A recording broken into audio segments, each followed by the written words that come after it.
Hello guys, welcome to drone academy. நம்ம இன்னைக்கு இந்த வீடியோ பதிவில் ஆட்சித்துறை அப்படின்ற ஒரு லெசனை தான் ஃபுல்லாவே பார்க்க போறோம். சார், இந்த லெசனை பொறுத்த வரைக்குமே நான் சொல்ற ஒரு சின்ன சின்ன இன்ஸ்ட்ரக்ஷன் மட்டும் அப்படியே ஃபாலோ பண்ணிட்டு வாங்க. ஸோ இதுல நம்ம பார்க்க போறது குடியரசுத் தலைவரை பத்தி பார்ப்போம், பிரதமரை பத்தி பார்க்கலாம், துணை குடியரசுத் தலைவரையும் பார்க்கலாம், பிரதமரையும் பார்க்கலாம். அட் த சேம் டைம்ல சார் இந்த ஆர்டிகல்ஸ் வச்சு கொஸ்டின் கேட்கிறாங்க சார், எங்க சார் எடுக்கிறது அப்படின்னு சொல்லிட்டு உங்களுக்குள்ள ஒரு கொஸ்டின் இருக்கும், இந்த விதிகள் அப்படிலாம் வச்சு.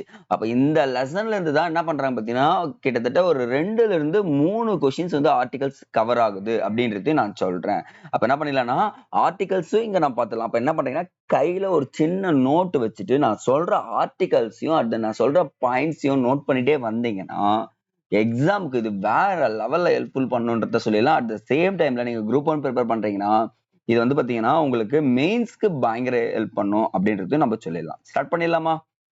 சார், இந்திய பாராளுமன்றம்னு ஒரு பாராளுமன்றம் இருக்கு. அதுல யார் யாரெல்லாம் சார் இருப்பாங்கன்னு சொல்லிட்டு பாத்தீங்கன்னா, அரசியலமைப்பின் கட்டமைப்புன்னு சொல்லுவாங்க. அரசின் கட்டமைப்பை கொடுத்தவர்கள் யாருன்னா, இந்திய குடியரசுத் தலைவர், இந்திய குடியரசு துணைத் தலைவர்னு சொல்லணும். துணை குடியரசுத் தலைவர்னு சொல்லக்கூடாது, குடியரசு துணைத் தலைவர்னு சொல்லணும்.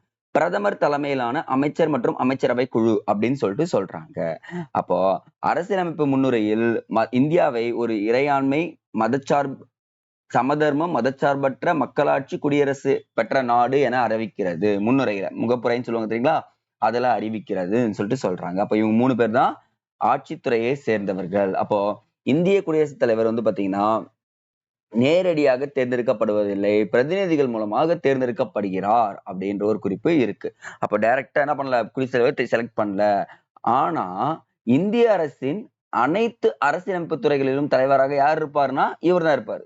பாருங்க, மக்களால் தேர்ந்தெடுக்கப்படாத ஒருத்தர் எல்லா துறையினுடைய தலைவராகவும் இருக்கிறார். ஃபார் எக்ஸாம்பிள், சட்டம், நிர்வாகம், நீதி, ஆயுதப்படை மற்றும் எல்லா துறைகளிலுமே அவர் மேற்பார்வையிடுவார். சில இடங்கள்ல தலைவராகவும் செயல்படுகிறார் அப்படின்னு சொல்லிட்டு சொல்றாங்க. அதே மாதிரி அமெரிக்க குடியரசுத் தலைவரை போல் உண்மையான செயல் அதிகாரம் இல்லாமல் பெயரளவில் மட்டுமே அதிகாரத்தை கொண்டுள்ளார். இங்க என்னன்னா, குடியரசுத் தலைவருக்கு என்ன அதிகாரம்? பெயரளவில். ஆனா அமெரிக்கால அப்படி கிடையாதுங்க. எல்லா அதிகாரமும் யார்கிட்ட இருக்குன்னா அமெரிக்காவில குடியரசுத் தலைவர்கிட்ட இருக்கும். ஆனா இந்தியாவுல எல்லா அதிகாரமும் பிரதமர் கிட்ட இருக்கும் அப்படின்றத நம்ம இங்க சொல்றோம். சோ அப்போ குடியரசுத் தலைவரது பெயராலும் அவரது மேற்பார்வையாலும் நிர்வாகம் நடைபெறுகின்றதை தவிர நேரடியான அதாவது செயலளவிலான நிர்வாகம் பிரதமர் தலைமையில் அமைச்சர் குழுவிடம் உள்ளது. அப்ப இங்க யாரு தலைவர்? நிர்வாகத்திற்கு தலைவர்னா உண்மையான அதிகாரம் யார்கிட்ட இருக்குன்னா பிரதமர் கிட்ட தான் இருக்கு. பெயரளவிலான அதிகாரம் யார்கிட்ட இருக்குன்னா அது டைரக்ட் கொஸ்டின்ங்க. இப்ப பெயர் அளவிலான அதிகாரம் குடியரசுத் தலைவர், சரிங்களா, பிரசிடென்ட் எடுத்துக்கலாம். அதுவே பாத்தீங்கன்னா ரியல் அத்தாரிட்டின்னு சொல்லுவாங்கல்ல, இது வந்து பிரைம் மினிஸ்டர், பிரதமர் கிட்ட இருக்கு அப்படின்றத இங்க குறிப்பிட்டிருக்காங்க. அப்ப நம்ம குடியரசுத் தலைவர் லைன் பைல என்ன பார்த்துலாமா? சார், இங்க இப்ப எடுத்து உங்க ஸ்டார்ட் பண்ணணும், உங்க கையில ஒரு நோட்டு ஒரு பென் கன்ஃபார்ம் இருக்கணும். ஏன் சார் சொல்றீங்கன்னா, இந்த ஒரு லெசன் இதுக்கு மேல தயவு செஞ்சு படிக்காதீங்க. செம்ம பேஸ் போடுங்க, ஈஸியா புடிச்சுன்னா நான் பாயிண்ட் பண்ண சொல்றேன். ஃபர்ஸ்ட், குடியரசுத் தலைவர் பத்தி தெரிஞ்சுக்கிற பேசிக் இன்ஃபர்மேஷன் என்ன?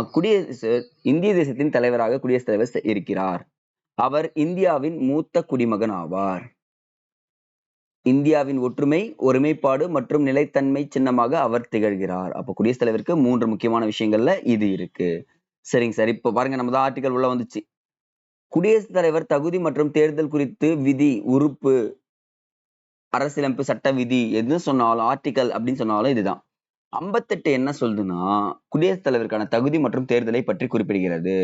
அப்போ என்னன்னா, அவர் முதல்ல இந்திய குடிமகனாக இருக்க வேண்டும், 35 வயது பூர்த்தி செய்தவராக இருக்க வேண்டும், மக்களவை உறுப்பினராவதற்கு, இங்க இதை பாருங்க, இந்த நோட் பண்ணுங்க, மக்களவை, மாநிலங்களவை சொல்ல, லோக்சபான்னு சொல்லுவாங்க தெரியுங்களா, மக்களவை உறுப்பினர் ஆவதற்கான அனைத்து தகுதிகளையும் கொண்டிருத்தல் வேண்டும் அப்படின்னு சொல்லிட்டு சொல்றாங்க. அப்புறம் மத்திய மாநில உள்ளாட்சி அமைப்புகளிலோ அல்லது அதன் கட்டுப்பாட்டில் இருக்கும் எந்த ஒரு அமைப்பிலோ என்ன கூடாது, ஆதாயம் தரக்கூடிய வேலையில் இருக்கக்கூடாது. ஆபீஸ் ஆஃப் ப்ராஃபிட்னு சொல்லுவாங்க. ஆனா சார், நம்ம ஒரு குடியரசுத் தலைவர் ஆக போறீங்கன்னா அவங்க எந்த ஆதாயம் தரக்கூடிய வேலைகள்ல இருக்கக்கூடாதுன்னு சொல்லிட்டு சொல்றாங்க. அப்ப 58 என்ன சொல்றதுன்னா விதி, தேர்தல் மற்றும் தகுதி, குடியரசுத் தலைவர் தகுதி மற்றும் தேர்தலை பற்றி கூறும் விதி 58ன்னு சொல்றாங்க. சரிங்க சார். அந்த குடியரசுத் தலைவர் 52 உறுப்பு அது என்ன சொல்லுதுன்னா, குடியரசுத் தலைவர் பதவிக்கான குறைந்தபட்சம் 50 தேர்வுக்குழு வாக்காளர்கள் முன்மொழி செய்யப்பட வேண்டும் என்றும், மேலும் வேட்பாளர்களில் இங்க கொடுத்துருக்காங்க பாருங்க, தேர்வுக்குழுவில் 50 உறுப்பினர்கள் வழிமொழியப்பட வேண்டும் என்றும் கூறுகிறது. 52 50 உறுப்பினர்கள் முன்மொழியும் 50 உறுப்பினர்கள் வழிமொழியவும் செய்யணும்னு சொல்லிட்டு சொல்லியிருக்காங்க. ஒவ்வொரு வேட்பாளரும் 15,000 ரூபாய் ரிசர்வ் வங்கியில் நோட் பண்ணுங்க, இதுதான் பாயிண்ட். ரிசர்வ் வங்கியில் என்ன பண்ணணும், வைப்பு தொகையாக வைக்க வேண்டும். அப்ப என்னன்னா சார், நம்ம வந்து குடியரசுத் தலைவருக்கு போய் நிக்க போறோம்னா சாதாரணமாலாம் போய் நின்ற முடியாதுங்க ஐயா. உங்களுக்கு 50 நபர்கள் முன்மொழியனா, 50 நபர்கள் வழிமொழியனா, 15,000 ரூபாய் ரிசர்வ் பேங்க்ல வைக்கணும். அது இல்லாம உங்களுக்கு 35 வயசு பதவி இருக்கணும், மக்களவையில் உறுப்பினராக தகுதி இருக்கணும், இந்திய குடிமகனாக இருக்கணும். இதெல்லாம் தான் இங்க சொல்கிறது. அப்ப 52 இந்திய குடியரசுத் தலைவராக இருக்க என்னென்ன தகுதிகள் இருக்குன்னு சொல்றாங்க. 53வது உறுப்பு என்ன சொல்றாங்கன்னா, அதிகாரத்தை அளிப்பதுடன் அவற்றை நேரடியாகவும் மறைமுகமாகவும் செயல்படுத்த வகை செய்கிறது 53 உறுப்பு அப்படின்றத சொல்றாங்க.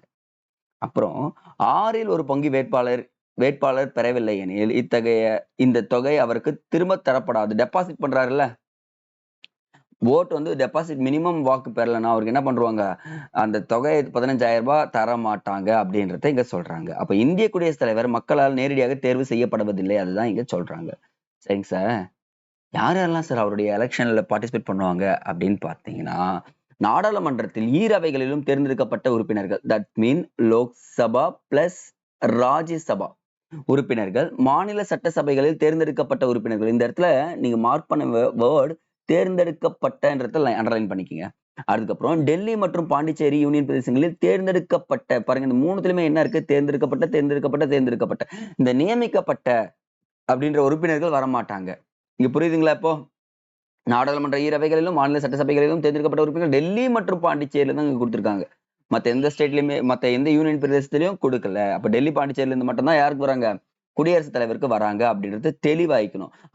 அப்ப சார் அந்த நியமன உறுப்பினர்கள் ஆங்கிலோ இந்தியன்ஸ் சொல்லுவாங்க, அவங்க எல்லாம் வருவாங்களா சார் கேட்டா கண்டிப்பா வரமாட்டாங்க. அப்போ நியமனத்தின் போது குடியரசுத் தலைவர் நியமனம் பண்ண யாருமே என்ன பண்ண மாட்டாங்க, வரமாட்டார்கள் அப்படின்றத சொல்றோம். அடுத்ததுங்க, குடியரசுத் தலைவர் ஒற்றை வாக்கெடுப்பு முறை, ரகசிய வாக்கெடுப்பின் மூலம் விகிதாச்சார பிரதிநிதித்துவ முறையிலும் தேர்ந்தெடுக்கப்படுகிறார் அப்படின்றத இங்க சொல்றாங்க. இது நீங்க இவ்வளவு பெருசாலாம் படிக்க தேவையில்ல, நான் சொல்ற மாதிரி மெத்தட் பார்த்துக்கலாம். சோ ஒரு டேபிளர் போட்டுக்கலாம். சரிங்களா? இந்த பகுதியில மக்களவை, ராஜ்யசபா, லோக்சபா, ஸ்டேட், இது எல்லாமே இந்த பகுதியில் இருக்காங்க. ஃபார் எக்ஸாம்பிளுக்கு ஒரு 4 பேர் சொல்லலாமா? 3 பேர் எடுத்துக்கலாம். கார்த்திக், முஸ்தாக், ஸ்டீஃபன். கார்த்திக், முஸ்தாக், ஸ்டீஃபன். சரி, இப்போ 2 பேர் வந்து பாத்தீங்கன்னா பிரதமருக்கு நிக்க போறாங்க. எத்தனை பேருங்க நிக்க போறாங்க? 2 பேர் நிக்க போறாங்க அப்படின்னு எடுத்துக்கலாம். பிரதமருக்கு நிக்கிறது வந்து பாத்தீங்கன்னா 2 பேர் வச்சுக்கலாம். ஒருத்தர் இப்படி வச்சுக்கலாம், ஒருத்தர் இங்க வச்சுக்கலாம். ஃபார் எக்ஸாம்பிள் யார் பேர் சொல்லலாம்னா இந்த இடத்துல ஓகே, அரங்கநாதன். யாருங்க? அரங்கநாதன், லோகேஷ் அப்படின்ற பேர் எடுத்துக்கிறேன். அரங்கநாதன், லோகேஷ். இந்த கார்த்திக் என்ன பண்றாருன்னா அரங்கநாதனுக்கு விருப்ப உரிமை ஃபர்ஸ்ட் கொடுத்துறாரு, ஓட்டு ஃபர்ஸ்ட் கொடுத்துறாரு. ஆனா அவர் என்ன பண்ணணும், இன்னொருத்தருக்கும் வாக்களிக்கணும், லோகேஷ்க்கும் வாக்களிக்கணும். அப்ப 2வது விருப்ப உரிமை யாரு கொடுக்குறாரு? இவங்க கொடுக்குறாரு. யார் கொடுக்குற செகண்ட் ப்ரிஃபரன்ஸ் யார் கொடுக்குறாரு? லோகேஷ் கொடுத்துறாரு. இந்த முஸ்தாக் என்ன பண்றாருன்னா மாத்திடுறாரு, லோகேஷ்க்கு முன்னுரிமை கொடுக்குறாரு. 2வது ஓட்டு யாரு கொடுக்குறாரு பாத்தீங்கன்னா இவர் கொடுக்குறாரு, அரங்கநாதனுக்கு கொடுக்குறாரு. ஆனா ஸ்டீஃபன் பாருங்க, இவருக்கு முன்னுரிமை கொடுக்குறாரு. யாருக்கு? அரங்கநாதன் கொடுக்குறாரு. இவருக்கு என்ன பண்றாரு? செகண்ட் ப்ரிஃபரன்ஸ் கொடுக்குறாரு. ப்ரெஃபரன்ஸ் சொல்லுவாங்க, முன்னுரிமைன்னு சொல்லக்கூடியது. இப்போ யாரு சார் வெற்றி பெற்றாங்க அப்படின்னு பாத்தீங்கன்னா இது கிடையாதுங்க, இது இவர் தான் வெற்றி பெற்றார். ஏன்னா முன்னுரிமை யாருக்கு அதிகமா கொடுக்கப்பட்டிருக்குன்னு பாத்தீங்கன்னா இவருக்கு ஃபர்ஸ்ட் கொடுத்திருக்கா, இவருக்கு முன்னுரிமைன்றது பின்னாடி இருக்கு. அப்ப என்ன ஆகுதுன்னா இதனுடைய ஓட்டு எங்க டிரான்ஸ்பர் ஆகுதுன்னா இங்க டிரான்ஸ்பர் ஆயிடுங்க.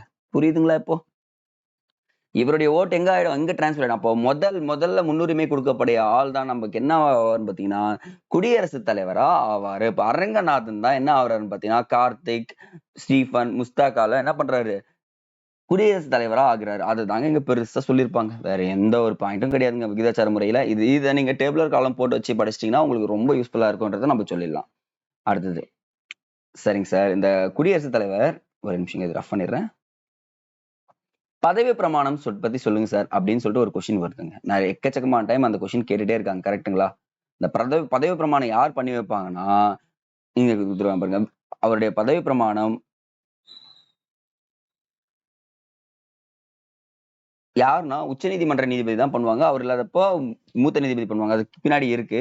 பட் ஆனா இவரு உறுதிமொழி என்ன ஏத்துக்குன்னா, பதவியில் உண்மையுடன் பணியாற்றுவது, அரசியலமைப்பு மற்றும் சட்டத்தை பாதுகாப்பது. இந்த இடத்துல ரொம்ப பாயிண்ட்டுங்க. இந்த பாயிண்ட்ஸ் எல்லாமே கொஸ்டின்ல கேட்டிருக்காங்க.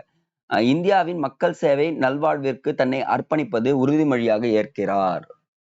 அடுத்தது இவருடைய பதவி பிரமாணம் யார் பண்றாங்கன்னா, இந்திய தலைமை நீதிபதி குடியரசுக்கு தலைவருக்கு பதவி பிரமாணம் செய்து வைப்பார். அவருடைய இல்லாத போது உச்ச நீதிமன்றத்தின் மூத்த நீதிபதி பதவி பிரமாணத்தை செய்து வைக்கிறார். இவங்க 2 பேருமே இல்லாதெல்லாம் சொல்ல முடியாதுங்க. இவங்க 2 பேருமே இருப்பாங்க. ஸோ அதனால இதுதான் ப்ரொசீஜர் அப்படின்றத நான் உங்களுக்கு சொல்லிடுறேன். சார் அப்போ குடியரசுத் தலைவர் ஆயிட்டா என்னென்ன வசதி சார் இருக்கு அப்படின்னு பார்த்தீங்கன்னா, இவருக்குன்னு ஒரு பெரிய மாளிகை கொடுத்துருவாங்க. ராஷ்டிரபதி பவன் டெல்லி இந்த வாடகையின்றி அவருக்கு உரிமை இருக்குங்க. பெரிய பவன்ங்க கிட்டத்தட்ட நிறைய எப்படி சொல்றது அறைகள் இருக்கும். பயங்கரமா என்ஜாய்மெண்ட் அவருக்கு. அது நிர்ணயிக்கப்பட்ட அனைத்து படிகள், ஊதியங்கள் எல்லாமே அவர் கொடுத்துருவாங்க. குடியரசுத் தலைவருக்கு மேலும் சலுகைகள் இருக்குங்க. அவர் பதவி காலத்தின் போது அவருக்கு குற்றவியல் நடவடிக்கையிலிருந்து விலக்கு அளிக்கப்படுதாம்.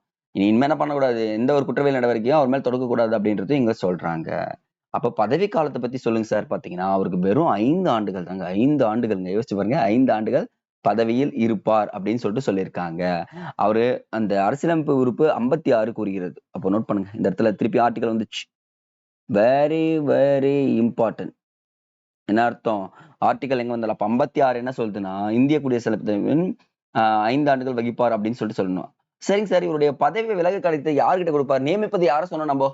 உச்ச நீதிமன்ற நீதிபதி. அவர் இல்லாத போது மூத்த நீதிபதி. ஆனா இவருடைய பதவி விலகல் கடிதத்தை துணை குடியரசுத் தலைவரிடம் கொடுப்பார். குடியரசு துணை தலைவரிடம் தான் கொடுக்கணும். இந்த இடத்துல ரொம்ப ரொம்ப இம்பார்ட்டன்ட்ங்க. அப்ப பதவி விலகல் கடிதத்தை யார்கிட்ட கொடுக்குறாங்க? குடியரசு துணைத் தலைவர்கிட்ட தான் குடுக்குறாங்கன்னு சொல்றாங்க. அப்போ அந்த குடுத்த உடனே என்ன ஆயிடும்? பதவி விலக முடியும்னு சொல்றாங்க. அது மட்டும் இல்லாம, கண்டன தீர்மானம் சொல்லுவாங்க தெரியுங்களா? நாடாளுமன்றத்துல இவர் வந்து பாத்தீங்கன்னா, செயல்பட மாட்றாரு அப்படின்னு சொல்லிட்டு எடுத்து என்ன பண்ணிடலாம்? அவர தகுதி நீக்கம் செய்யலாம். அப்போ 5 வருட காலத்திற்கும் அவரு இருந்துட்டாருன்னா, புதிய குடியரசுத் தலைவர் நியமிக்கப்படும் வரை பதவியில் தொடரலாம். இங்க தான் பாயிண்ட். குடியரசுத் தலைவர் பதவி காலம் முடிந்த உடனே அவர் பதவி நீக்கப்படுகிறாருன்னு கேட்டா கிடையவே கிடையாது. புதிய குடியரசுத் தலைவர் வர்ற வரைக்கும் என்ன பண்ணலாம் அவரு? பதவியில இருக்கலாம் அப்படின்றது தெளிவா சொல்லியிருக்காங்க. அடுத்தது பதவி நீக்கம்.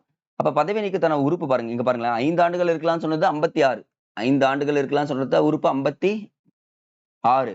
ஆனா 61 உறுப்பு என்ன சொல்லுதுன்னா, இம்பீச்மென்ட் பத்தி சொல்லுதுங்க. குற்றம் சாட்டி கண்டன தீர்மானம் நிறைவேற்றப்படுகிறது அப்படின்னு சொல்றாங்க. அப்ப இம்பீச்மென்ட் தட் மீன் குற்றம் சாட்டப்பட்ட உறுப்பு எதுனா 61. இப்ப நம்ம 4, 5 உறுப்பு பார்த்திருப்போம். 52, 58, 56 அப்படின்னு சொல்லிட்டு அந்த உறுப்புகள் எல்லாமே லைன் பை லைனா நீங்க எழுதினாதான் என்ன பண்ண முடியும்? கன்டின்யூ பண்ண முடியும் அப்படின்றத சொல்றேன். அப்ப என்ன பண்ணலாம்னா, ஈரவைகளிலும் 4ல் ஒரு பகுதியினர் கையிடப்பட்ட ஒரு தீர்மானம் குற்றச்சாட்டை முன்வைக்க வேண்டும். 4ல ஒரு பகுதி என்ன பண்ணணும்? தீர்மான குற்றச்சாட்டு வைக்கணும் அப்படின்றத சொல்றாங்க. அப்ப குற்றச்சாட்டு வச்ச உடனே என்ன ஆயிடும்னா, ஆட்டோமேட்டிக்கா அந்த குறைந்தபட்சம் 14 நாட்கள் முன்கூட்டியே அத வழங்கிடணுங்க. 14 டேஸ்க்கு முன்னாடி என்ன பண்ணிடணும்? அவர் மேல இம்பீச்மென்ட் இருக்குன்னு சொல்லிட்டு குடுத்துடணும். அத்தகைய தீர்மானம் சபையால் விவாதிக்கப்படும் போது 3ல் 2 பங்கிற்கு குறையாத பெரும்பான்மை கொண்ட மக்களால் நிறைவேற்றப்பட வேண்டும். ஆனால் விசாரணை செய்யப்பட வேண்டுங்க. மற்ற அவையால் என்ன பிரச்சனைன்னு சொல்லிட்டு ஒவ்வொருத்தரும் விசாரணை செய்வாங்க. விசாரணையின் பின்னர் மொத்த உறுப்பினர்கள் 3ல் 2 பங்கு 3ல் 2 பங்கு ரொம்ப ரொம்ப இம்பார்ட்டன்ட். பெரும்பான்மை ஒப்புதலுடன் அத்தீர்மானம் நிறைவேற்றப்பட்டால் அந்த நாள் முதல் அடுத்த நாள்லாம் கிடையாதுங்க. அந்த அன்னைக்கு ஏத்துறாங்க அந்த நாள் முதல் குடியரசுத் தலைவர் பதவியிலிருந்து நீக்கம் செய்யப்படுவார். சார் மறுநாள் பண்ணுவாருன்னா கிடையவே கிடையாது. அன்னைக்கு டேட்ல 12 மணிக்கு பண்ணிட்டாங்கன்னா 12 மணில இருந்து என்ன ஆயிடும்? குடியரசுத் தலைவருக்கான பதவி போயிடும் அப்படின்றத இங்க குறிப்பிட்டிருக்காங்க. அடுத்தது சார் பதவியை நிரப்புவது எப்படின்னு பாத்தீங்கன்னா, குடியரசுத் தலைவரின் பதவி கீழ்கண்ட வகைகளில் காலியாகும் சொல்லிட்டு சொல்றாங்க. காலியாகும்னா 5 ஆண்டுகள் முடிந்த உடனே காலியாயிடும். பதவி கடிதம் குடியரசுத் தலைவர் துணை குடியரசுத் தலைவருக்கு கொடுக்கும்போது காலியாயிடும். நாடாளுமன்றத்தால் பதவி நீக்கம் செய்யும்போது அவரது மரணத்தின் மூலமும் என்ன ஆயிடும்? நீக்கப்படும் அப்படின்னு சொல்றாங்க. அவர் தகுதியை இழந்தால் அவரது தேர்தல் செல்லாது என அறிவிக்கப்பட்டாலும் என்ன ஆயிடும்? இந்த இடத்துல அவருடைய பதவி போயிடும். ஆனா 6 மாதத்திற்குள் பாருங்க இந்த இடத்துல ஒரு ரொம்ப விஷயம். இந்த பாயிண்ட் ரொம்ப இம்பார்ட்டன்ட். நாடாளுமன்றத்தால் பதவி நீக்கம் செய்யப்பட்டால் காலியாகும் போது 6 மாதத்துக்குள் புதிய குடியரசுத் தலைவர் தேர்ந்தெடுக்கப்பட வேண்டும். சார் அந்த 6 மாசத்துக்குள்ள தேர்ந்தெடுக்கப்படணும்னு சொல்லிட்டீங்க. அந்த இடைப்பட்ட காலத்துல யார் சார் இருப்பாங்கன்னா, வைஸ் பிரசிடென்ட் இருப்பாருங்க. துணை குடியரசுத் தலைவர்னு ஒருத்தர் பார்த்தோம் பார்த்தீங்களா? குடியரசு துணைத் தலைவர். அவர் தான் என்ன பண்ணுவார் பார்த்தீங்கன்னா, இருப்பாரு. அதே மாதிரி குடியரசுத் தலைவர் நோய், அப்புறம் இயலாமை, வேறு காரணங்களால் தமது பதவியை செய்ய முடியாத சூழ்நிலையில் யார்கிட்ட இருக்கும்னா இந்த பொறுப்பு குடியரசு துணைத் தலைவர்கிட்ட போயிடும். அப்போ துணை குடியரசுத் தலைவர் வந்து பாத்தீங்கன்னா குடியரசுத் தலைவர் மாதிரி ஆக்ட் பண்ணவும் ஆரம்பிப்பாங்க அப்படின்னு சொல்றாங்க. அடுத்தது இவருடைய பணிகளை பொறுத்து பாத்தீங்கன்னா அதிகாரங்கள் பரந்தப்பட்டவைன்னு சொல்றாங்க. முக்கியமா நாடாளுமன்றத்தை கூட்டுவதும் உரையாற்றுவதும் ஒத்திவைப்பதும் இவரே அப்படின்னு சொல்றாங்க. அது மட்டும் இல்லாம இந்த வெவ்வேறு துறைகளில் உள்ள உறுப்பினர்களே இந்த இடத்துல மாநிலங்களவைன்னு சொல்லியிருக்கேன். மக்களவைனா லோக்சபா, மாநிலங்களவைனா சொல்லியிருக்கேன். ராஜ்யசபா 12 உறுப்பினர்களை தேர்ந்தெடுக்கப்படுறாங்க. அதுல 2 ஆங்கிலோ இந்திய பிரதிநிதிகளை மக்களவைக்கு தேர்வு செய்கிறார் அப்படின்னு சொல்றாங்க. இந்த மணி பில்ல தவறுங்க. இங்க பாருங்க, இந்த இடத்துல மணி பில் அப்படின்ற ஒரு பில் இருக்கு. மணி பில்ல தவிர மீதி எல்லா பில்லையும் அவர் என்ன பண்ணலாம், நிராகரிக்கலாம் அப்படின்னு சொல்றத சொல்லியிருக்காங்க. அப்போ எல்லா பில்லையுமே நிராகரிக்கலாம், ஒத்தி வைக்கலாம், என்னன்னு பண்ணலாம். ஆனா மணி பில் என்ன பண்ண ஆகணும், அசென்ட் கொடுத்தே ஆகணும். தட் மீன் ஒப்புதல் கொடுத்தே ஆகணும்னு சொல்றாங்க. அதே மாதிரி ஈரவைகளின் கூட்டத்தை அழைக்கலாம் அப்படின்னு சொல்றாங்க. அவருக்கு உரிமை உண்டு. அவரால் 6 மாத காலத்திற்கு அவசர சட்டத்தை பிறப்பிக்க முடியும். அப்படின்னா 6 மாச காலத்துக்கு அவர் என்ன பண்ணலாம், ஒரு சட்டத்தை இயற்றி அதை அறிவிக்க முடியும். ஆனா 6 மாசத்துக்கு அப்புறம் நாடாளுமன்றத்துல என்ன பண்ணி ஆகணும்னா அந்த சட்டத்தை நிறைவேற்றியே ஆகணும் அப்படின்னு சொல்றாங்க. அது மட்டும் இல்லாம அவருக்கு மாநில சட்டங்களை ரத்து செய்யவும் அதிகாரம் உள்ளது. இங்க பாருங்க, இதுதாங்க பாருங்க, மாநிலத்தில் நீ ஒரு சட்டம் இயற்றுற, அந்த சட்டத்தை ரத்து செய்யறதுக்கு யாருக்கு ஒரு அதிகாரம் இருக்கு, குடியரசுத் தலைவருக்கு இருக்கு அப்படின்றாங்க. பிரதமர் தலைமையிலான அமைச்சரவையை நியமிக்கிறார் அப்படின்றத இங்க சொல்றாங்க. அப்போ பிரதமர் தலைமையிலான அமைச்சரவையை நியமிப்பது யாருன்னு பாத்தீங்கன்னா இவர் தான் வராரு. அதுக்கப்புறம் பிரதமரை பதவி பிரமாணம் செய்து இவர் தான்.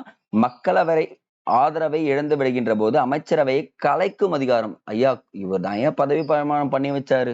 ஆனா யாருக்கு கலைக்க அதிகாரம் இருக்கு, அவருக்கு தான் இருக்கு அப்படின்னு சொல்றாங்க. அதுக்கப்புறம் நீதித்துறை, ஆயுதப்படை, தூதரக குழுக்கள் உறுப்பினர்களை நியமிக்கும் அதிகாரமும் யார் பெற்றிருக்கிறார் பாத்தீங்கன்னா இவர் பெற்றிருக்கிறார் அப்படின்னு சொல்றாங்க. நியமிக்கும் அதிகாரம் யார் பெற்றிருக்கிறது, குடியரசுத் தலைவர் பெற்றிருக்கிறார் அப்படின்றத சொல்றாங்க. ஆனா இந்த இடத்துல பாருங்க, எல்லாமே கரெக்ட் தான். இந்த மரண தண்டனையை ஆயுள் தண்டனையாக குறைத்து விடும் அதிகாரம் யார்கிட்ட இருக்குன்னா இவர்கிட்ட இருக்கு அப்படிங்கிறது சொல்றாங்க. இந்த டேபிள் கொஞ்சம் படிச்சு வச்சுங்க. இந்த டேபிள் ஆல்ரெடி நம்ம உள்ள பேசுனதுதான். குடியரசுத் தலைவர் இல்லாத போது இந்த இடத்துல வராங்க. இந்த இடத்துல உறுப்பு ரொம்ப ரொம்ப முக்கியங்க. நான் சொல்லியிருக்கேன், ஆர்டிகல்ஸ் அண்ட் அட்டவணை எது வந்தாலும் என்ன பண்ணிடணும், நோட் படிக்கணும். இதை நோட் பண்ணி பார்க்கலாம். இந்திய அரசியலமைப்பின் பகுதி 12 இப்போ சாரிங்க 18வது பாகத்தில் இந்திய குடியரசுத் தலைவரின் நெருக்கடி கால அதிகாரங்கள் எமர்ஜென்சி அப்படின்னு சொல்லுவாங்கப்பா. அப்ப எமர்ஜென்சி எந்த பாகத்தில் உள்ளதுன்னு கேட்டாங்கன்னா ஆர்டிகல் ஜஸ்மின் விதியெல்லாம் சொல்லக்கூடாது, 18ல இருக்குன்னு சொல்லிட்டு சொன்னா போதும். சரிங்களா? பகுதி 18ல என்ன சொல்றாங்கன்னா எமர்ஜென்சியை பத்தி சொல்றாங்க அப்படின்றத சொல்றாங்க. அடுத்தது இதெல்லாம் விட்டுலாம், ஜஸ்ட் ஒரு ரீட் அவுட் பண்ணிக்கோங்க. இப்ப திருப்ப முடியல, லேண்ட்ஸ்கேப்ல இருக்கு, நான் போர்ட்ரேட்ல திருப்ப முடியாத காரணத்தால் இது நீங்க படிச்சுதான் ஆகணும். சரிங்க, இங்க பாருங்களேன், இதுதான் எப்படி சொல்றது, உயிர் மூச்சுன்ற மாதிரி படிச்சு வச்சுக்கு. இந்த மாநிலங்கள்ல என்ன பண்ணிருக்காரு, குடியரசுத் தலைவர் டைரக்டாவே அவருடைய நெருக்கடி நிலையை கொடுத்திருக்காரு. குடியரசுத் தலைவர் நமது மாநில ஆளுநர்கள், உச்ச நீதிமன்ற, உயர் நீதிமன்ற நீதிபதிகளை நியமிக்கிறார். கரெக்டுங்க. இந்த டேபிள் படிச்சுட்டு வாங்க. குடியரசுத் தலைவர் நாடாளுமன்ற கூட்டத்தொடர்களை கூட்டவும் கலைக்கவும் செய்கிறார். அங்க படிச்சது செக்ரிகேட் பண்ணி கொடுக்குறோம். நாடாளுமன்றத்தில் நிறைவேற்றப்பட்ட முன் வரைவு குடியரசுத் தலைவரின் ஒப்புதல் இருந்தால் மட்டுமே என்ன ஆகும், சட்டமாகும். அவங்க பாஸ் பண்ற எந்த பில்லா இருந்தாலும் குடியரசுத் தலைவர் அசென்ட் கொடுத்தா மட்டும்தான் என்ன ஆகும், பில்லா மாறும் அப்படின்னு சொல்றாங்க, மசோதா ஆகும். தண்டனைகள் மாற்றவும் குறைக்கவும் குற்றவாளிகளுக்கு மன்னிப்பு வழங்கவும் குடியரசுத் தலைவர்களுக்கு உள்ளது அதிகாரம் உண்டு. நாட்டின் அனைத்து விவகாரங்களையும் பற்றி அறிந்து கொள்ளும் உரிமை உண்டு. நிதிநிலை அறிக்கை கூட்டத்தொடரின் போது நாடாளுமன்றத்தில் முதலில் உரையாற்றுவதற்கான உரிமையை பெற்றுள்ளார். நாட்டின் போர் பிரகடனம் குடியரசுத் தலைவரின் பெயரிலே வெளியிடப்படும். வெளிநாடுகளில் உள்ள இந்திய தூதரர்கள் குடியரசுத் தலைவரின் பிரதிநிதிகள் ஆவார். இவங்க யாருக்கு தூதரர்கள் யாருக்கு பதில் சொல்லணும்னா ஃபர்ஸ்ட் குடியரசுத் தலைவர் தான் சொல்லணும்ன்றாங்க. குடியரசுத் தலைவர் நாடாளுமன்றத்தின் தணிக்கை அறிக்கை சமர்ப்பிக்க செய்வார். ஓகேங்களா? இதெல்லாமே இவங்க குடியரசுத் தலைவரை பத்தி சொல்றாங்க. அப்போ குடியரசுத் தலைவர்னா இவ்வளவும் நீங்க ஃபுல்லா படிச்சிட்டீங்கன்னா, ஒரே ஒரு முறை படிங்க தெளிவா. நான் சொன்ன ஆர்டிகல்ஸ் இருக்கு பாத்தீங்களா, அது எல்லாமே நீங்க எழுதி வச்சிட்டீங்கன்னா நீங்க தான் கிங் குயின்ஸ். ஓகேங்களா? சரி, இப்ப என்ன பண்ணிடலாம், நம்ம டேரக்டா குடியரசு துணை தலைவரை பத்தி போயிடலாம்.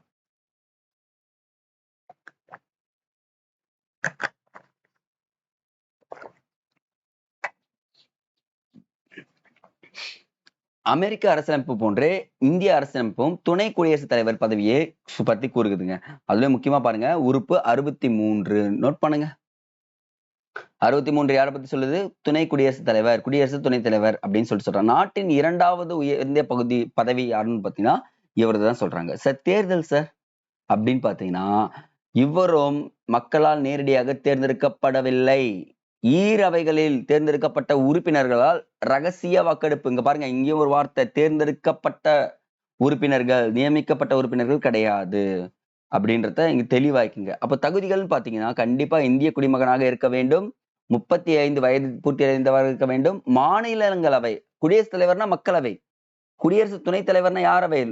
ராஜ்யசபா, மாநிலங்களவை உறுப்பினராவதற்காக தகுதி இருக்க வேண்டும். ஆபீஸ் ஆஃப் ப்ராஃபிட் இருக்கக்கூடாதுங்க. தட்ஸ் மீன் ஊதியம் பெறும் எந்த பதவியிலும் இருக்கக்கூடாது அப்படின்றத இங்க தெளிவுபடுத்திருக்காங்க. அப்போ பதவிக்கான வரையறைகள் அப்படின்னு சொல்லிட்டு பாத்தீங்கன்னா குடியரசு துணைத் தலைவர் 5 வருட காலத்திற்கு தேர்ந்தெடுக்கப்படுவார். குடியரசுத் தலைவரிடம் தனது பதவி விலகல் கடிதத்தை கொடுப்பதன் மூலம் என்ன பண்ணலாம், டைரக்டா சொல்லிடலாம் அப்படின்னு சொல்லிட்டு சொல்றாங்க. அப்ப இந்த இடத்துல குடியரசு துணைத் தலைவர் யார்கிட்ட பதவி விலகல் கடிதத்தை கொடுப்பாருன்னா குடியரசுத் தலைவர்கிட்ட. ஆனா குடியரசுத் தலைவர் யார்கிட்ட பதவி விலகல் கொடுப்பாரு? இவங்க 2 பேரும் மாத்தி மாத்தி என்ன பண்ணிக்கலாம், பதவி விலகல் கடிதத்தை கொடுத்துக்கலாம் அப்படின்றத இங்க குறிப்பிட்டிருக்காங்க. அப்புறம் இவர் பாருங்க, பதவிக்காலம் முடிவதற்கு முன்னதாக அவர் தனது பதவியிலிருந்து தாமாகவே விலகலாம். மாநிலங்களவை உறுப்பினர்களின் அறுதி பெரும்பான்மை ஆதரவோடு மக்களவையின் ஒப்புதலோடும், இந்த இடத்துல புரிஞ்சுக்கணும், மக்களவையின் ஒப்புதலோடும் என்ன பண்ணலாம், அவருக்கு எதிராக தீர்மானம் கொண்டு வரலாம். அப்ப பாருங்க, ஃபர்ஸ்ட் எங்க கொண்டு வரணும், நீ மாநிலங்களவையில் தான் கொண்டு வரணும். துணை குடியரசுத் தலைவரை தூக்கணும்னா அங்க கொண்டு வந்து மக்களவை ஒப்புதல் தரணும், அப்பதான் நீக்க முடியும்னு சொல்றாங்க. ஆனா தீர்மானம் 14 நாட்களுக்கு முன்னறிவிப்பு அவசியமாகும். 14 டேஸ். இங்க 2 பேருக்குமே என்ன டேஸ்? 14 டேஸ் கன்ஃபார்ம் அப்படின்றது சொல்றாங்க. சரி, உங்களுடைய பொறுப்புகள், பணிகள் பாருங்க. துணை குடியரசுத் தலைவர் இந்திய இருக்கணும். சரி, திஸ் மீன் துணை குடியரசுத் தலைவர் இருக்கணும்னு சொல்லிட்டு என்ன சொல்றாங்க, 63 சொல்லுதுன்னா அவர் மாநிலங்கள் அவையில் அலுவல் தலைவராக இருக்க விதி 64 கூறுகிறது. அலுவல் வழி தலைவராக இருக்க 64 கூறுகிறதுன்னு சொல்றாங்க. அப்ப கூட்டங்களை நடத்துகிறது அவர்தான், சபாநாயகர் போன்றே இருப்பார், மாநிலங்களவையில் உள்ள அதிகாரம் உள்ளது அப்படின்றத சொல்றாங்க. ஃபர்ஸ்ட் பாயிண்ட் போட்டுங்க. இது செகண்ட் பாயிண்ட், இது தேர்ட் பாயிண்ட். இங்க இந்த இடத்துல ரொம்ப ரொம்ப இம்பார்ட்டன்ட் என்னன்னா, மாநிலங்களவை தலைவர் என்ற நிலையில் மட்டுமே இவருக்கு ஊதியம் பெறுகிறார். இவருக்கு பாத்தீங்கன்னா தனியான ஊதியம் எதுவும் கிடையாது. இப்ப கொஸ்டின் கேட்பாங்க, குடியரசுத் தலைவர், துணை குடியரசுத் தலைவரின் ஊதியத்தை பாராளுமன்றம் நிர்ணயிக்கிறது? கண்டிப்பா கிடையாது. மாநிலங்களவை எவ்வளவு உறுப்பினருக்கு என்னென்ன காசு கொடுக்குறாங்களோ அந்த காசு தான் இவர்கிட்ட வரும். ஏனெனில் குடியரசு துணைத் தலைவருக்கு பதவிக்கென எந்த ஊதியமும் இல்லை. ரொம்ப ரொம்ப இம்பார்ட்டன்ட், நோட் பண்ணுங்க. ஃபோர்த் பாயிண்ட் என்ன சொல்றாங்க, எந்த ஊதியமும் இல்லை அப்படின்றாங்க. அப்ப குடியரசுத் தலைவரின் இறப்பு, பதவி நீக்கம் ஆகிய காரணமாக காலியிடம் ஏற்பட்டால் ஒரு குடியரசுத் தலைவர் ஒரு குடியரசு துணைத் தலைவர் தேர்ந்தெடுக்கப்படும் வரை, சரிங்க ஒரு நிமிஷம், குடியரசுத் தலைவரின் பதவி ஆல்ரெடி நம்ம பார்த்திருக்கோம். அவர் இறந்துட்டா யார் செயல்படுவாங்க பாத்தீங்கன்னா துணை குடியரசுத் தலைவர் தான் செயல்படுவார் அப்படின்னு சொல்றாங்க. 6 மாதத்துக்குள்ள திருப்பியும் சொல்லிடுறாங்க. ஆனா இங்க பாருங்க சார், இந்த மாநிலங்களவை உறுப்பினர்னு சொல்லிட்டீங்க, இப்ப குடியரசுத் தலைவர் இல்லாதப்போ இவர் அங்க போயிடுறாரு. அப்ப மாநிலங்களவை உறுப்பினர் என்ன சார் தலைவராக இவர் செயல்பட முடியுமா முடியாதான்னு கேட்டா 5வது பாயிண்ட் ரொம்ப ரொம்ப இம்பார்ட்டன்ட், செயல்பட முடியாது.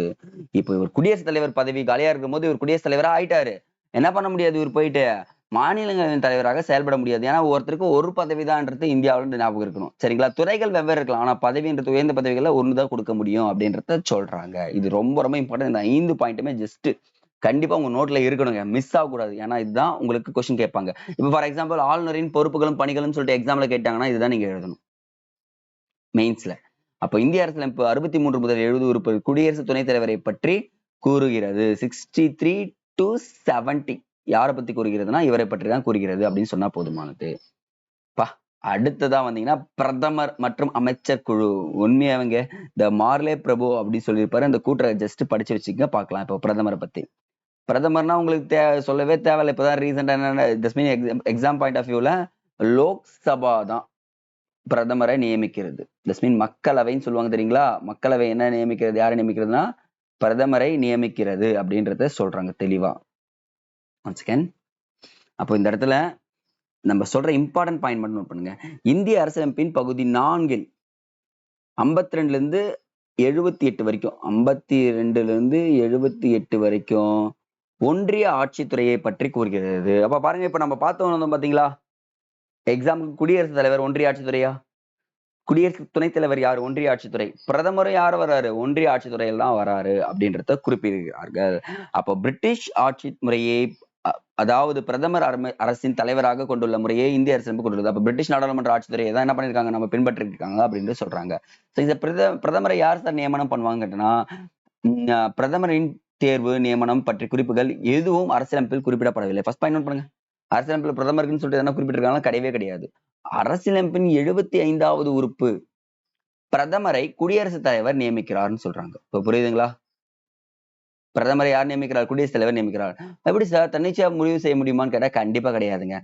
என்கிட்ட ஒரு மெஜாரிட்டி ஆஃப் த பீப்புள்ஸ் இருக்காங்கன்னா, அவர் குடியரசுத் தலைவர் கிட்ட, பிரசிடென்ட் கிட்ட போயிட்டு, ஐயா என்கிட்ட இவ்வளவு பீப்புள்ஸ் இருக்காங்க, நான் ஆட்சி அமைக்க விரும்புறேன் அப்படின்னு சொல்றாங்கன்னா, அவர் கரெக்டா பரிசீலனை பண்ணி, ஓகேப்பா வாப்பா நீ என்ன பண்ணிக்கோ, அரசியலமைப்பை நியமிச்சுக்கோ, பெரும்பான்மை கொண்ட கட்சியை என்ன பண்ணிடலாம், பிரதமரா நியமிச்சுக்கோ அப்படின்னு சொல்லிட்டு சொல்லுவாங்க. அப்போ ஆட்சி அமைக்கிறதுக்கு பிரதமருக்குன்னு சொல்லிட்டு நம்ம அரசியலமைப்புல எந்த ஒரு உறுப்பும் கூறவில்லை. பிரதமருக்குன்னு தனியா எந்த ஒரு விஷயமும் கிடையாது. ஆனா இந்த 75வது உறுப்பை நியமனம் பண்றாருன்னு மட்டும் ஞாபகம் வச்சுங்க. அந்த உறுப்பை எழுதி வச்சுங்க.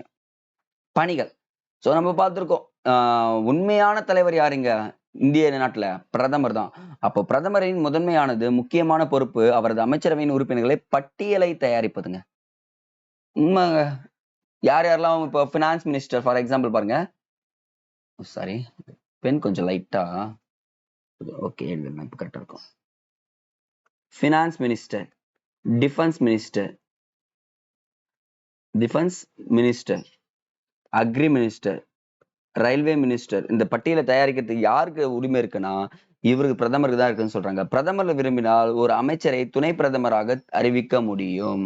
அப்போ துணை பிரதமர்னு சொல்லிட்டு எதுவும் கிடையாது. ஆனா இவர் நினைச்சா பண்ண முடியும். பிரதமர் எந்த துறையை அல்லது துறைகளையும் தனது கட்டுப்பாட்டில் வைத்துக் கொள்ள முடியும். எந்த துறையும் எடுத்துன்னு போயிட்டு என்ன பண்ணிக்கலாம், அவர் வச்சுக்கலாம். இப்போ ஃபார் எக்ஸாம்பிள் அணுசக்தி எல்லாமே அவர்கிட்ட தான் இருக்கு.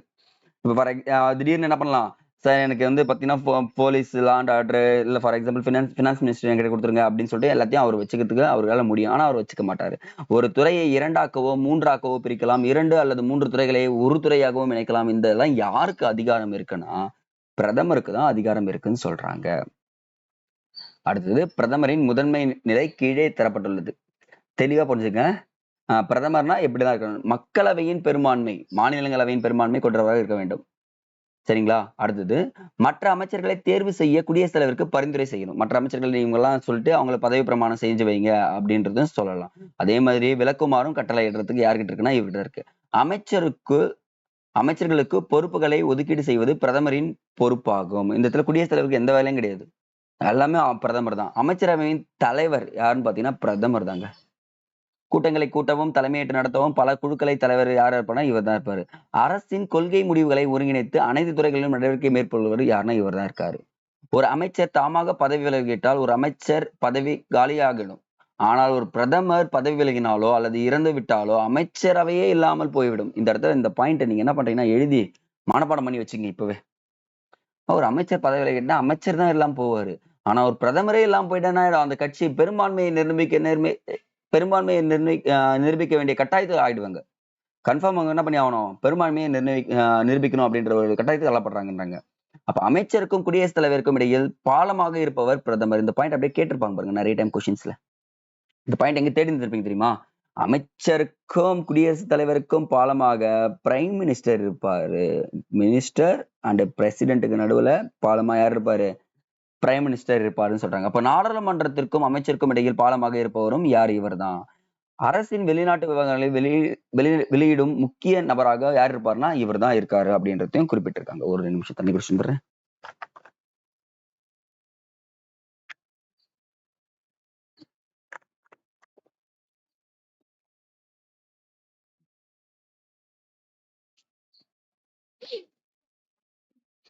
அப்ப பிரதமரின் அலுவலகம் அப்படின்னு பாத்தீங்கன்னா ஈஸிங்க.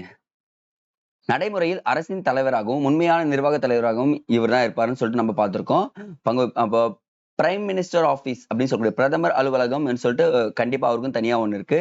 இந்திய அரசின் உச்சகட்ட முடிவுகளை வடிவமைக்கும் நிலையில் பிரதமர் அலுவலகம் செயல்படுகிறதுன்னு சொல்றாங்க. அப்ப பிரதமர் அலுவலகம் எப்ப சார் உருவாக்கப்பட்டதுன்னு கேட்டீங்கன்னா நம்ம 1947 சுதந்திரம் வாங்கின உடனே என்ன பண்றாங்க, பிரைம் மினிஸ்டர் ஆபீஸ ஓபன் பண்ணிட்டாங்கன்னு சொல்றாங்க. அப்ப அதுக்கப்புறம் 1997 இது பிரதமரின் செயலகம், பிரைம் மினிஸ்டர் ஆஃப் செக்ரட்டரியேட் அப்படின்னு சொல்லக்கூடியதா மாறிடுச்சு அப்படின்னு சொல்லிட்டு சொல்றாங்க. அடுத்தது மத்திய அமைச்சர்கள் குழு அப்படின்றத சொல்றாங்க. என்ன சார் மத்திய அமைச்சர் குழுனா? இப்போ ஃபினான்ஸ் மினிஸ்டர், டிஃபென்ஸ் மினிஸ்டர் அப்படின்லாம் பார்த்தோம்ல, அதை தாண்டி ஒரு விஷயம். இவர் ஒரு அமைச்சர் குழுவை வச்சுக்கலாங்க. இப்ப ராஜா வச்சிருப்பாங்க தெரியுமா அமைச்சர்கள், அதே மாதிரி பிரதமர் இந்த இடத்துல ராஜா. அவருக்குன்னு ஒரு அமைச்சர் குழு இருக்கு. என்னன்னா எக்ஸாம் பாயிண்ட் பாருங்க, விதி 75 என்ன சொல்லுது? பிரதமரை குடியரசுத் தலைவர் குடியரசுத் தலைவர் பிரதமரை நியமிக்கலாம் பெரும்பான்மை கொண்ட. ஆனா 74 என்ன சொல்லுது பாத்தீங்கன்னா, குடியரசுத் தலைவருக்கு உதவவும் ஆலோசனை வழங்கவும் பிரதமர் அமைச்சரை கொண்ட ஒரு அமைச்சர் குழுவை இருக்கும் அப்படின்னு சொல்லிட்டு சொல்றாங்க. அப்போ குடியரசுத் தலைவர் தமது பொறுப்புகள் நிறைவேற்றுவதில் இந்த அமைச்சர் குழுவின் ஆலோசனைப்படி நடந்து கொள்வார் அப்படின்றதும் இங்க குறிப்பிட்டிருக்காங்க.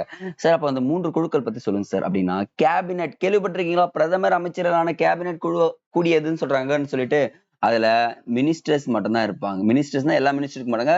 பினான்ஸ் மினிஸ்டர், டிஃபென்ஸ் மினிஸ்டர், முக்கியமான துறைகள் இருப்பாங்க அவங்க தான் இருப்பாங்க. அதே மாதிரி அமைச்சர்கள் இருப்பாங்க. சாதாரணமான அமைச்சர்கள் தான் இருப்பாங்க, அவங்க இருப்பாங்க. துணை அமைச்சர்கள்னு சொல்லிட்டு இருப்பாங்க. சோ அப்போ யார் சார் பெரிய இடத்துல இருக்காங்கன்னா, கேபினெட் அமைச்சர்கள் இருக்காங்க பாத்தீங்கன்னா, அவங்கதான் கொள்கை முடிவுகளை எடுப்பதில் ஈடுபடுவார்கள்.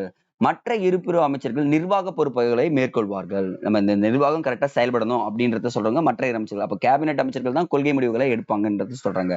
இந்த 3 பிரிவு அமைச்சர்களும் வெவ்வேறு விதமான பதவி உயர்வு பதவிகளை பெறுகிறார்கள் அப்படின்றத சொல்றாங்க. சோ அமைச்சரவையின் குழுவின் எக்ஸாம்பிளா நம்ம சொல்லிட்டோம். 75வது உறுப்பு என்ன சொல்லுது? குடியரசுத் தலைவரால் பிரதமர் நியமிக்கப்படுகிறார் அப்படின்றது உறுப்பு. 75, 74 குடியரசுத் தலைவருக்கு ஆலோசனை வழங்க என்ன பண்றாங்க? அமைச்சரவை குழுவை நியமிக்கிறார் சொல்றாங்க. பிரதமரால் பரிந்துரைக்கப்படாத யாரையும் குடியரசுத் தலைவர் அமைச்சராக நியமனம் செய்ய முடியாது. இங்கதான் ட்விஸ்ட்.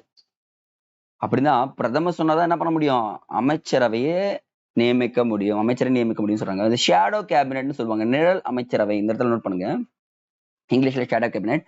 இங்கிலாந்து நாடாளுமன்றத்தில் எதிர்க்கட்சிகளும் ஒவ்வொரு துறையிலும் உள்ள விவகாரங்களை பற்றி ஆராய தமது உறுப்பினர்கள் கொண்ட ஒரு குழுவை அமைக்கிறது. ஆனா இந்த இடத்துல நிழல் அமைச்சரவை என்று அழைக்கப்படுது. அப்ப ஷேடோ கேபினெட் எங்க அதிகமா பின்பற்றப்படுதுன்னா இங்கிலாந்து நாடு அப்படின்றத மட்டும் நீங்க தெரிஞ்சுங்க, வேற எதுவும் தேவையில்லை பெருசா. அப்புறம் சார் அமைச்சர்களுக்கு தனிப்பட்ட மற்றும் கூட்டு பொறுப்பு எதனா இருக்கான்னு கேட்டீங்கன்னா, கண்டிப்பா இருக்கு ஐயா. இந்திய அரசியலமைப்புப்படி அமைச்சர்கள் தனியாகவும் கூட்டாகவும் மக்களவைக்கு பொறுப்பானவர்கள். எந்த அவைக்கு பொறுப்பானவர்கள்னா மக்களவைக்கு. நீ தனியாலாம் செயல்பட முடியாது.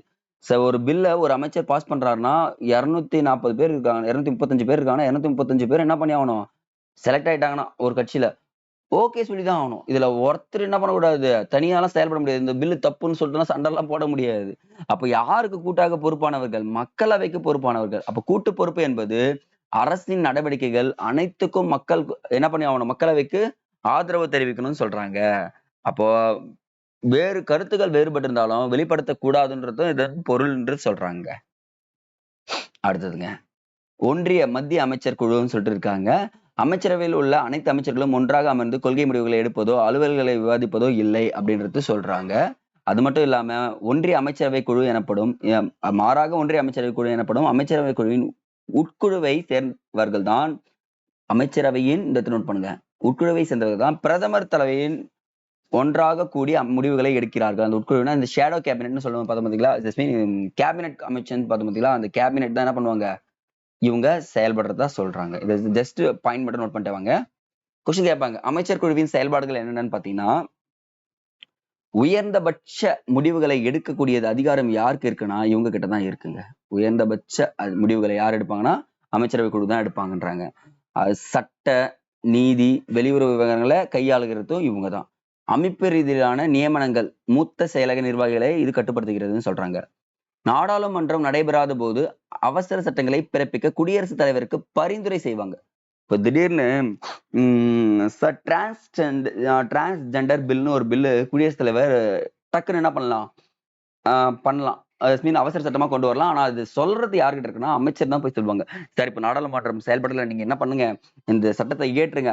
6 மாச காலத்துக்குள்ள நாங்க என்ன பண்ணிடுறோம், நாடாளுமன்றத்துல இதை நாங்க செயல்படுத்திடுறோம் அப்படின்றத சொல்றாங்க. 6 மாத காலத்துக்குள்ள என்ன பண்ணிடுறாங்களாம், அவங்களே செயல்படுத்த ஆரம்பிச்சிடறோன்றதையும் சொல்றாங்க. இது விசாரணை குழுக்களை நியமிக்கிறதுன்னு சொல்லிட்டு சொல்றாங்க. அதுக்கப்புறம் நெருக்கடி நிலை பிரகடனம் செய்வதற்கு மக்களவை கலைத்து விடவும் நாடாளுமன்றங்களை கூட்டத்தை முடித்து வைக்கவும் ஒத்தி வைக்கவும் குடியரசுத் தலைவருக்கு பரிந்துரை செய்யும் அதிகாரமும் யார் வச்சிருக்காங்க? இந்த அமைச்சரவை குழு வச்சிருக்காங்கன்னு சொல்றாங்க. சரிங்க சார், இந்த அமைச்சரவை குழு செயலர் அப்படின்னா என்ன சார்? ஒவ்வொரு அமைச்சருக்கும் உதவி செய்ய ஒரு செயலர் இருப்பார். ஆஹா, அப்ப அமைச்சரவை குழுவில் ஒரு செயலர் இருப்பார். அவர் தான் முதன்மை செயலருக்கு தரப்பட்டுள்ளது. த போர்டுன்னு சொல்லுவாங்கப்பா. உயர் தேர்வு குழு வந்து பிரிட்டிஷ் ஆட்சி காலத்துல இருந்தே இருந்துட்டு இருக்கு. ஸோ இப்போ என்ன பண்றாங்க, போர்டுன்னு சொல்லிட்டு தலைமை செயலாளர் செயல்படுவாங்க. ஆண்டுதோறும் நடைபெறும் தலைமைச் செயலாளர்களின் மாநாடு தலைமை வகிப்பார். மாநில எல்லாருமே தலைமை வகிப்பாங்க. நிர்வாகத்தின் அனைத்து அம்சங்களிலும் கொள்கைகளிலும் பல்வேறு நிர்வாகத் துறைகளிலும் நிர்வாக பணியினருக்கு அரசியல் அமைப்புகளுக்கும் இடையில் தொடர்பாக என்ன பண்ணுவாரு, செயல்படுபவர் யாருன்னா முதன்மை செயலாளரே, செக்ரட்டரியேட்னு சொல்லுவாங்க நம்ம இதுல. சரிங்களா? இவங்க எல்லாருமே இதுதான் இங்க பண்ணிட்டு இருக்காங்கன்றத சொல்றாங்க. சோ இது வரைக்குமே நம்ம பார்த்தது ஃபுல்லாவே எங்கன்னு பாத்தீங்கன்னா, நம்ம திஸ் மீன் ஒன்றியத்தை பார்த்துட்டோம். சார் அப்ப மாநிலத்துல ஒன்றிய ஆட்சித்துறைன்னு ஒண்ணு இருக்கா? இப்ப பாத்தீங்க, குடியரசுத் தலைவர், துணை குடியரசுத் தலைவர், பிரதமர் இவங்க எல்லாம் நாடாளுமன்றத்துல இருக்காங்க. இந்த மாநிலங்கள்ல அப்படின்னு பாத்தீங்கன்னா, இந்த ஆர்டிக்கல் நோட் பண்ணுங்க. இதே உறுப்பு பகுதி 4 உறுப்பு 53ல இருந்து 167 வரையிலான உறுப்புகள் மாநில நிர்வாகத்தை பற்றி குறிப்பிடுகிறது. அப்ப மாநில நிர்வாகம்னா 2 பேர் தான். ஆளுநர், முதலமைச்சருங்க. இந்த துணை ஆளுநர் கிடையாது. துணை முதலமைச்சர்னு ஒரு வார்த்தை வரல. பாத்தீங்களா? அங்க பாருங்க, நிறைய வார்த்தைகள் வந்துச்சு. துணை குடியரசுத் தலைவர், பிரதமர் நியமிச்சா என்ன பண்ணலாம், பிரதமரை நியமிக்கலாம் அப்படின்னு சொல்லிட்டு நிறைய விஷயம் பார்த்தோம். ஆனா இந்த இடத்துல 2 பேர் தான் இருக்காங்க. நிர்வாகத்தின் தலைவராக யார் இருக்காருன்னா, நோட் பண்ணுங்க இந்த ஒரு பாயிண்ட, ஆளுநரே இருப்பார். நிர்வாகத்தின் தலைவராக ஆளுநர் செயல்படுகிறார் அப்படின்னு சொல்லிட்டு சொல்றாங்க. ஆனால் பகுதி 4 காணப்படும் ஜம்மு காஷ்மீருங்க, இந்த பாயிண்ட் அப்படியே அடிச்சிருங்க. 2019 ஜம்மு காஷ்மீர் என்ன ஆயிடுச்சு, யூனியன் டெரிட்டரியா மாற்றப்பட்டது. அவங்களுக்கு தனி அரசியலமைப்பு இருந்துச்சு 370வது விதி. ஆனா இப்ப என்ன பண்ணல, கொடுக்கல, எல்லாத்தையும் தூக்கிட்டாங்கன்றத சொல்றாங்க. ஆளுநர், ஆளுநரின் தேர்வு முறையும் பாத்தீங்கன்னா 153வது உறுப்பு ஒவ்வொரு மாநிலத்திற்கும் ஒரு ஆளுநர் இருப்பார் என்கிறது. அரசியலமைப்பு உறுப்பு என்ன சொல்லுது, ஒவ்வொரு மாநிலத்திற்கும் ஒரு மாநிலர், பொதுவாக ஒரு மாநிலத்துக்கு ஒரு ஆளுநர் இருப்பார். ஆனால் 1956ஆம் ஆண்டு அரசியலமைப்பு திருத்தத்தின்படி 2 அல்லது அதற்கு மேற்பட்ட மாநிலங்களுக்கு ஒரு ஆளுநர்கள் இருக்கலாம் அப்படி சொல்றாங்க. 2 ஸ்டேட்டுக்கும் ஒரு ஆளுநர் நியமிக்கப்படலாம்னு சொல்றாங்க. ஒரு காலத்துல அப்படிதான் இருந்துச்சு. இப்பவும் அப்படிதான் செயல்பட்டு இருக்கு. சரி, அப்ப ஆளுநரின் நியமனம் பற்றி சொல்லுங்க சார் அப்படின்னா, அங்க பாருங்க, ஆளுநர்னா உறுப்பு எந்த உறுப்பு சொல்லுது, 153வது உறுப்பு சொல்லுது. ஆனா இந்த இடத்துல ஒரு மாநில ஆளுநர் இந்திய குடியரசுத் தலைவரால் நியமிக்கப்படுகிறார் அப்படின்னா 155 விதி 155 நியமிக்கப்படுதல் சொல்லுது. அப்ப என்னென்னலாம் தகுதி பெற்றிருக்கணும்னா, இந்திய குடிமகனாக இருக்க வேண்டும், 35 வயது நிறைவு செய்ததாக இருக்க வேண்டும், ஆபீஸ் ஆஃப் ப்ராஃபிட் ஊதியம் பெறும் எந்த பதவியிலும் இருக்கக்கூடாது, நாடாளுமன்றம் அல்லது மாநில சட்டமன்ற உறுப்பினராக இருக்கக்கூடாது, நாடாளுமன்றம் அல்லது மாநில சட்டமன்ற உறுப்பினராக இருக்கக்கூடாது. அப்போ பதவி காலம் சார் அப்படின்னு பாத்தீங்கன்னா, இங்க பாருங்க ஒவ்வொரு பாயிண்டா வந்துட்டு இருக்கேன். 53 ஒவ்வொரு மாநிலத்துக்கும் ஒரு ஆளுநர், 55 நியமனம், 56 அப்படி 56 அடுத்து வருது பாருங்க, 5 ஆண்டுகள் பதவி காலங்க. எத்தனை ஆண்டுகள்? 5 ஆண்டுகள். எந்த நேரத்திலும் குடியரசுத் தலைவரால் பதவி நீக்கப்படலாம். ஆஹா, என்ன சார் சொல்றீங்க? அவர் எந்த நேரத்திலும் என்ன பண்ணலாம், குடியரசுத் தலைவரால் பதவி நீக்கப்படலாம். குடியரசுத் தலைவரால் ஒரு மாநிலத்திலிருந்து மற்றொரு மாநிலத்திற்கு மாற்றப்படலாம். நாடாளுமன்றத்தால் நிர்ணயிக்கப்பட்ட ஊதியத்தை பெறுகிறார். இவர் பாருங்க. ஆனா இந்த துணை குடியரசுத் தலைவருக்கு கிடையவே கிடையாது. ஆளுநருக்கு நாடாளுமன்றம் தான் நிர்ணயிக்கும், மாநில சட்டமன்றம் நிர்ணயிக்காது. ஆனா சில சலுகைகள் வந்து பாத்தீங்கன்னா கண்டிப்பா இருக்குங்க அவருக்கு. அவருக்கு தனி கார் இருக்கும், தனி பங்களா இருக்கும் அப்படின்னு சொல்லிட்டு சொல்றாங்க. சோ இந்த இடத்துல ரொம்ப ரொம்ப இம்பார்ட்டன்ட். அரசியலமைப்படி நிர்வாகத்தின் தலைவராக யார் இருப்பாருன்னா இவர்தாங்க. மாநில நிர்வாகத்தின் ஒப்படை எல்லார்கிட்டயும் யார்கிட்ட கொடுப்பாங்கன்னா இவர்கிட்ட கொடுப்பாங்க. அனைத்து கட்சி நடவடிக்கைகளும் அவரது பெயரால் நடைபெறும். மாநிலத்தின் அனைத்து கட்சி நடவடிக்கைகளும் யார் பெயரால் நடைபெறும், ஆளுநரால் நடைபெறும். மாநிலத்தின் உண்மையான செயல் அதிகாரம் முதலமைச்சரின் தலைமை அமைச்சர்கள் குழுவுக்கே உள்ளது. உண்மை அப்ப நிர்வாகம் பெயரளவிலான ஆளுநர், உண்மையான செயல் அதிகாரம்னா யார்கிட்ட இருக்கு, இப்படிதான் இருக்கு. அப்ப மாநிலத்தின் சட்டசபைக்கு ஒட்டுமொத்தமாக கூட்டு பொறுப்புள்ள அமைச்சர்களின் ஆலோசனைப்படி ஆளுநர் செயல்படுகிறார். ஆளுநரும் அமைச்சர் பேச்சு தான் கேட்டு நடக்கணும் அப்படின்றத சொல்றாங்க சில இடங்கள்ல. சரிங்க சார். ஆளுநரின் அதிகாரங்களும் பணிகளும் இது என்ன பண்றீங்க, 3 செக்டா பிரிச்சுக்கலாம். நிர்வாக அதிகாரங்கள் அப்படின்னு சொல்லிட்டு பார்க்கலாம். அதுக்கப்புறம் வந்து பாத்தீங்கன்னா சட்டமன்ற அதிகாரங்கள், நிதி அதிகாரங்கள் சொல்லிட்டு 3ஆ பிரிச்சு அப்படியே 3மே ஒரு கிளான்ஸ் பார்த்துடலாம். அப்படியே நோட் பண்ணிட்டே வாங்க. ஒரு மாநில அரசின் நிர்வாக தலைவராக யார் இருக்காருன்னா இவர் தாங்க இருக்காரு. செகண்ட் பாயிண்ட் பாருங்க, நேரடியாகவோ அவருக்கு கீழ் உள்ளவர்களாகவோ 154 உறுப்பின்படி செயல்படுகிறார் அப்படின்னு சொல்றாங்க. அனைத்து நிர்வாக செயல்பாடுகளும் யாருடைய பெயரில் நடைபெறுகிறது, ஆளுநர் பெயரால் தான் நடைபெறுகிறது. ஆளுநர் பெயர்ல தான் எல்லாமே செயல்படும். மாநில பட்டியலில் குறிப்பிட்ட அனைத்திலும் ஆளுநருக்கு அதிகாரம் உண்டு. மாற்றக்கூடிய அதிகாரங்கள் யாருக்கு அதிகமா இருக்குன்னா இவருக்கும் இருக்குன்றாங்க. மாநிலம் செயல்படுத்தினாலும் பண்ணலாம், மாநில பட்டியல் அதிகாரமும் இவர்கிட்ட இருக்கு. அப்ப கேட்பாங்க, மாநில பட்டியலில் ஆளுநருக்கு அதிகாரம் இருக்குன்னு கேட்டாங்கன்னா இருக்குங்க. இல்லைன்னா சொல்ல முடியாது நிர்வாகத்துல. அதுக்கப்புறம் சட்டமன்றத்தில் பெரும்பான்மை கட்சியினர் இருப்பாங்கல்ல, அவங்கள நியமிக்கிறதுக்கு முதலமைச்சரா நியமிக்கிறார். முதலமைச்சரின் ஆலோசனைப்படி பிற அமைச்சர்களை நியமிக்கிறார். ஆனா இந்த இடத்துல நோட் பண்ணுங்க. முதலமைச்சரின் விருப்பம் வரையில் மட்டும்தான் அமைச்சர்கள் பதவியில் இருப்பாரு. முதலமைச்சர் வேணாம்னு சொல்லிட்டு முடிவு எடுத்துட்டாங்கன்னா, அவர் என்ன பண்ணுவாங்க? பதவியிலிருந்து தூக்கிடுவாங்க. மாநில அரசின் தலைமை வழக்கறிஞர். நோட் பண்ணுங்க. இந்த பாயிண்ட் ரொம்ப, ரொம்ப, ரொம்ப, ரொம்ப இம்பார்ட்டன்ட்ங்க. தலைமை வழக்கறிஞர், மாநில பொதுப்பணி ஆணையரின் தலைவர், உறுப்பினர்கள் ஆளுநர் நியமிக்கிறார். துணை சார்பு நிலை நீதிமன்றங்களின் நீதிபதிகள் பதவிகள், பதவி உயர்வு ஆளுநர் தீர்மானிக்கிறார். இந்த கொஸ்டின் ரிப்பீட்டடா கேட்ட கொஸ்டின்ங்க. தலைமை வழக்கறிஞர் நியமிக்கிறார், மாநில பொதுப்பணி ஆணையத்தின் தலைவரை நியமிக்கிறார், துணை சார்பு நீதிமன்ற நீதிபதிகளை நியமிக்கிறார், பதவி உயர்வு பதவிகள் எல்லாத்தையுமே இவர் தான் தீர்மானிப்பார்னு சொல்றாங்க. மாநில நிர்வாகத்தை சீராக இயக்கும் பொறுப்பு யார்கிட்ட இருக்குன்னா இவர்கிட்ட தான் இருக்கு. ஒருவேளை மாநிலம் சீர்குலைந்து விட்டால், சார் இந்த இடத்துல ஏதோ ஒரு இடத்துல பிரச்சனை இருக்குன்னு சொன்னாங்கன்னா, உறுப்பு 356 விதியின்படி என்ன பண்ணலாம்? ஆளுநர் குடியரசுத் தலைவருக்கு பரிந்துரை செய்து ஆட்சியை கலைக்கலாம் அப்படின்றத சொல்றாங்க. அப்போ இந்த இடத்துல 356வது உறுப்பு எமர்ஜென்சி பத்தி சொல்றாங்க. அதுவும் முக்கியமா பாத்தீங்கன்னா ஸ்டேட் எமர்ஜென்சிங்க. ஸ்டேட் எமர்ஜென்சியை பத்தி சொல்றது இவங்க தான் சொல்றாங்க. அடுத்ததுங்க சட்டமன்ற அதிகாரம். இந்த இடத்துல நோட் பண்ணுங்க. நான் சொல்லியிருக்கேன் கிளாஸ் ஆரம்பிக்கும் போதே இந்த உறுப்புகள் வந்து தயவு செஞ்சு இந்த உறுப்புகள் மொத்தத்தையும் நீங்க எழுதி வச்சுங்க. கொஸ்டின் எக்கச்சக்கமான கொஸ்டின்ஸ் இதுல தான் வருது. ஆளுநர் மாநில சட்டமன்றத்தின் ஒரு பகுதி அப்படின்னு சொல்லக்கூடிய உறுப்பு எதுன்னு பாத்தீங்கன்னா 168 சட்டங்களை சட்ட ஆதாரங்களை கொண்டிருக்கிறார்னு சொல்லிட்டு சொல்லலாம். ஏன்னா இந்த இடத்துல சட்டமன்றத்தை கூட்டவும் முடித்து வைக்கவும் ஒத்தி வைக்கவும் கலைத்து விடவும் இருக்கு ஆளுநருக்கு இருக்கு.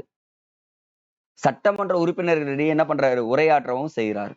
ஆளுநரின் அனுமதியின்றி எந்த ஒரு முன்வரைவும் சட்டமாக்க முடியாது. ரொம்ப ரொம்ப இம்பார்ட்டன்ட். அப்போ மாநில சட்டமன்றத்தால் நிறைவேற்றப்பட்டாலும் அது ஒரு ஒப்புதல் பற்றுதான் என்ன சட்டமாகும் அப்படின்னு சொல்லிட்டு சொல்லியிருக்காங்க. சோ இந்த இடத்துல ரொம்ப ரொம்ப இம்பார்ட்டன்ட். சோ இவர் சம்டைம்ஸ் என்ன பண்ணலாம்? குடியரசுத் தலைவருக்கும் அந்த பில்ல அனுப்பி வைக்கலாம்னு சொல்றாங்க. சரிங்க சார், இவரு அவசர சட்டத்தை ஏற்றலாமா? குடியரசுத் தலைவர் மாதிரி கேட்டா கண்டிப்பா ஏற்றலாங்க. அதான் 213 213 சட்டம் என்ன சொல்லுதுன்னா, ஆளுநர் அவசர சட்டத்தை பிறப்பிக்கலாம். ஆனா 6 வாரங்களுக்குள் என்ன பண்ணணும்? சட்டமாக்கிடணும்.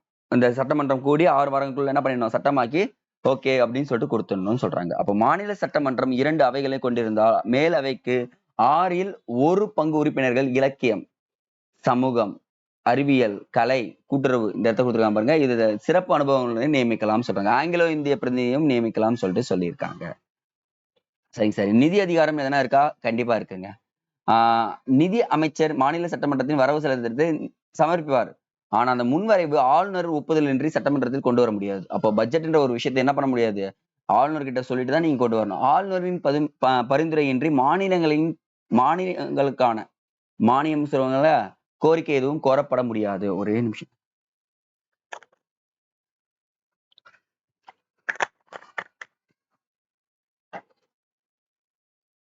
மாநிலத்தின்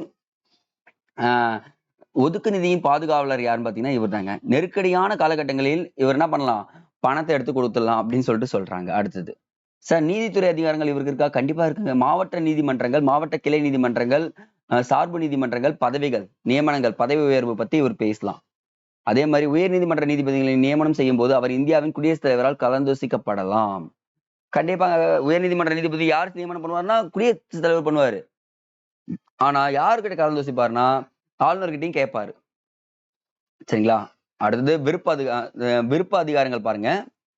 எந்த ஒரு கட்சி அல்லது தலைவர் சட்டமன்றத்தில் பெரும்பான்மை ஆதரவு பெறாத போது புதிய முதலமைச்சரை நியமனம் பண்ணுவாரு. பெரும்பான்மை ஆதரவை இழந்த போது அல்லது நம்பிக்கை வாக்கெடுப்பில் தோற்கடிக்கப்பட்ட பின்னரும் பதவி விலகு மறுக்கும் நிலையில் அமைச்சரவையை பதவி நீக்கம் செய்வது இவர் கையில் தான் இருக்கு. அப்போ முதலமைச்சரின் ஆலோசனை பேரில் சட்டசபை கலைக்கப்படும். அப்போனா முதலமைச்சரின் ஆலோசனை என்ன பண்றாரு? கொடுத்துட்டாருன்னா சட்டசபையை இவர் கலைச்சிருவாரு அப்படின்றது சொல்றாங்க. அதுக்கப்புறம் குடியரசுத் தலைவரின் ஆட்சி. அப்படி எப்போ வரும்னா வெளிநாட்டு ஆக்கிரமிப்பு அல்லது ஆயுதமேந்தி கிளர்ச்சி எழும்போது நெருக்கடி நிலை சமாளிப்பதற்காக அவசர நிலை பிரகடனம் செய்யும் அதிகாரம் இவர்கிட்ட இருக்கு அப்படின்றத சொல்றாங்க. சார், இது அப்புறம் ரொம்ப ரொம்ப இம்பார்ட்டன்ட். தலைமை வழக்கறிஞருங்க. ஒவ்வொரு மாநிலத்திற்கும் மத்திய அரசின் தலைமை வழக்கறிஞர்களுக்கு இணையாக ஒரு அரசின் தலைமை வழக்கறிஞர் நியமிக்கப்படுகிறார் அப்படின்றாங்க. அப்போ உயர் நீதிமன்றத்தின் நீதிபதியாக தகுதியுடையவரே ஆளுநர் தலைமை வழக்கறிஞராக நியமனம் செய்கிறார். இந்த இடத்துல இந்த பாயிண்ட் ரொம்ப ரொம்ப இம்பார்ட்டன்ட். தலைமை வழக்கறிஞர்ன்றது ஒவ்வொரு மாநிலத்திலும் இருக்காங்க அப்படின்றத சொல்றாங்க. ஸோ எக்ஸாம் பாயிண்ட் ஆஃப் வியூல நான் உங்களுக்கு மொத்தமா முடிச்சாச்சு. நான் இப்பவும் சொல்றேன், இந்த லெசன்ல இருக்க ஆர்டிகல்ஸ்ல இருந்து எக்கச்சக்கமான கொஸ்டின்ஸ் நிறைய டைம் கேட்டிருக்காங்க. இந்த லெசன்ல இருந்து தான் கேட்கறாங்கன்றத நான் 100% கேரண்டி தரேன். இதுக்காக நீங்க ஒரு 2 மணி நேரம் ஸ்பெண்ட் பண்றது தப்பே கிடையாதுங்க.